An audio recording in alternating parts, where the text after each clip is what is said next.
I was having a conversation with an older married woman, and it came up. Okay. Couples traveling, taking a trip. And she told me that she doesn't really look forward to taking a trip with her husband, just two of them. I was wondering why, and she said all he does when we do that is sleep.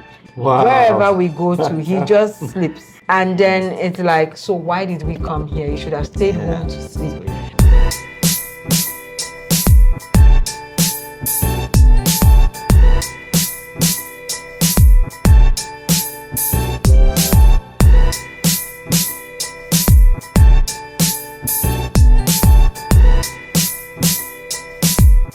Hello everyone, welcome to Love Movement Television. Hi. I'm IH and I'm George. Thank you for tuning in today. Today we're discussing a couples retreat, the 5 P's. So let's start with explaining what is a couples retreat. I think you can tell us that, George. Wow, a couples retreat. What is a couples retreat? I think that a couples retreat are couples essentially going back retreat. I'm kidding. I think that is probably a therapeutic, for lack of a better word, session where couples come together to sort of evaluate where they are, to see how they can better the relationship, talk about stuff, things that haven't been spoken about, concerns, issues, and probably at the heart of it to also probably enjoy the session too as well. So that's what I'm thinking you have on your paper. I agree. I think you have mentioned, it's a therapeutic session. It's a time away as a couple to do all the things that you said. So yes, you're right, 100%.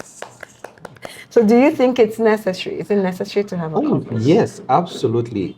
I think a time comes in the life of a couple that they need to take time out, and say, look, let's evaluate a few things. Let's look at a few things. Let's have deeper conversations. Let's audit. Yes. I love that word, by the way. Let's assess, let's analyze. It's just like what some corporate organizations do, that probably at the beginning of the year, I used to work at a certain company, and at the beginning of the year, we'll do like a whole retreat. The whole company will go on a retreat, try to evaluate what the past year was like, and try to brainstorm and strategize for the upcoming year. And so if corporate organizations are doing that and then they are finding some success, then I think that it is an absolutely fantastic idea for a couple to once in a while go on a retreat. And the word retreat, have some sort of going back. So I wasn't wrong initially. Take a step back. It's actually me, taking a step back and re-evaluating everything and then planning for the future, and adding some more ingredients to spice up the combination. That's good. Those are all very good points. Yes. So I agree with everything you said. At some point last year, I was just having a conversation with God. Yes.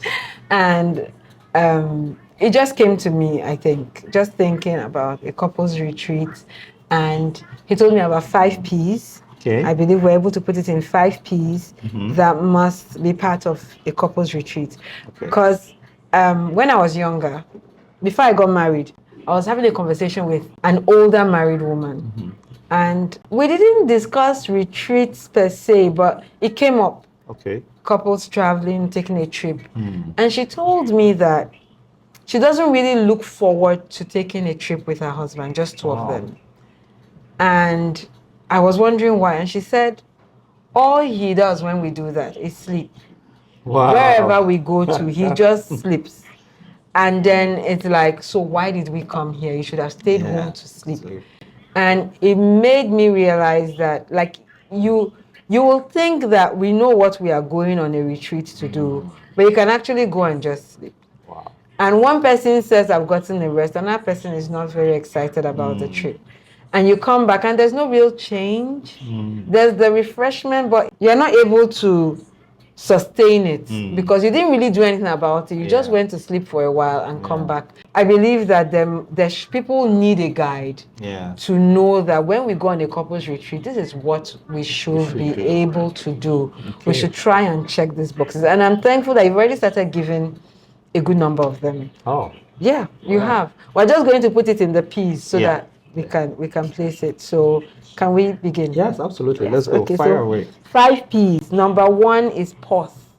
So to take a retreat, you have to pause. You have to take a break from everyday grind, the work, the chores, the traffic, the rat race, the normal routine. Pause and take a step back, like he said. Number 2 is praise.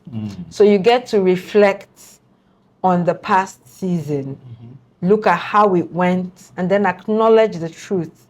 We did well here. So it's like a reflection, it's like a review, like the audit that you said. We did well here. We didn't do so well here.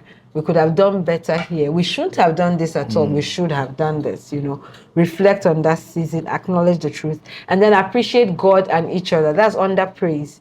So you must appreciate God for what he's done for you, that you are still here. And then appreciate one another. You've made sacrifices to get there. Yeah. People have taken on extra burdens. People have done different things. You've bent over backwards. Appreciate that. And that's the praise. And then number 3 is to plan. So now you plan, you look ahead, you dream, you forecast, you make decisions, you strategize, you attach timelines, and decide where you are going. That's the planning. And you plan I believe you should plan individually and together. And then number 4 is to pray. So you pray. And I'm sure before you plan, I'll say before you plan, also pray. After planning, pray. The Bible says in Proverbs 16 verse 1, and many are the plans in a man's heart, but it is the counsel of the Lord that shall stand. Verse 3 says, commit your plans to the Lord and he will bring it to pass. So pray. And then number 5P is play. Of course, you've traveled all the way to wherever you are. You didn't come on a business trip. You should be able to have some fun. Create the memories that George spoke about. Create memories. Swim, walk, run, watch a movie, eat, sleep, and all the other things that count as play. For you as a couple, try and do them. And I believe that when you check these 5 P's, at the end of your couples retreat, you should be able to go home invigorated, excited about the future, and ready to face what the future brings. Because you've set a number of things in place. You know what you want to do, where you made mistakes, what you want to do different, what timelines are attached to it, and all of that. Yeah.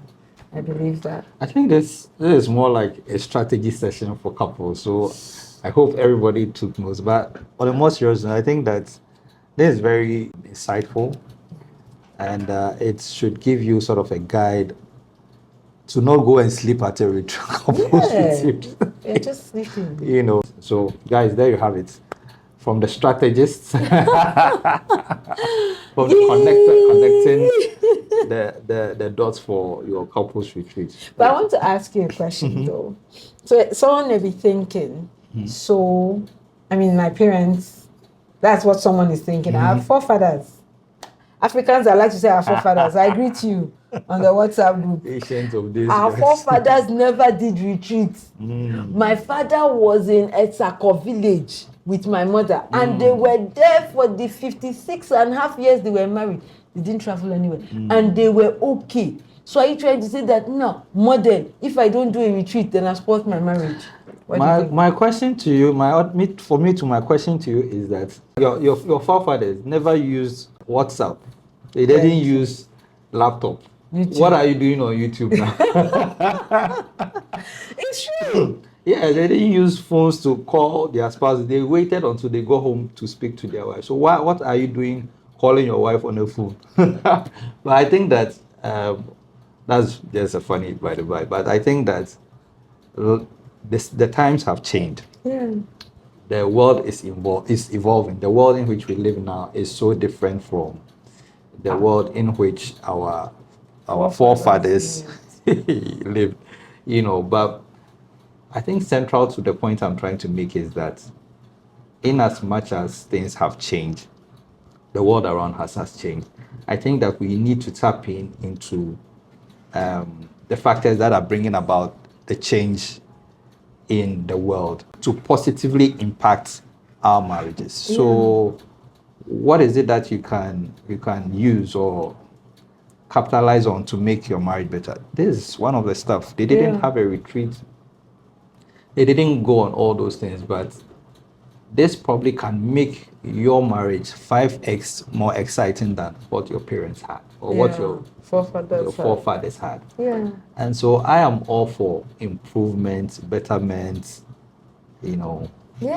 So anything that can make it work in a good and a positive way, embrace it and use it, and set an example for the next generation to pick up and also to do better.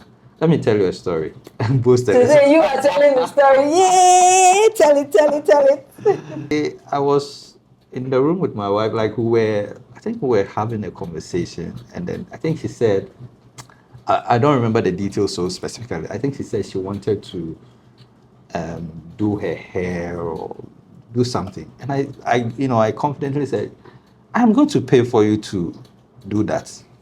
And my first daughter was standing by. She was sitting in our room, and when I said that, she said, wow. She came and gave me a hug and said, wow. Oh. When I grow up, I want to have a husband just like you. And so I was so taken aback, like, wow, that's a very nice thing to say. So, but I think in her seeing that, it was setting an example for her, and for her to know that her future husband has to treat her with respect and treat her right. So I think that the things of old that needed improvement, once we have the chance to improve them, let's do, and let the generation after us also pick up and do much better than we also did. So that's my answer. Beautiful answer. I agree with that fully. I mean, and what you said to start with, I don't think it was a joke, because in their time they were not calling. So like you said, we can't count on what they did that worked for them, just that. Yeah. We must keep abreast with the times and make sure that we are winning either way, even though things have really changed. So I think that you've hit it spot on, and to set that example for generations to come. Yes. And you may say, won't we survive? You will survive. You may survive without a retreat, but will you thrive? Do you want quality or do you want quantity?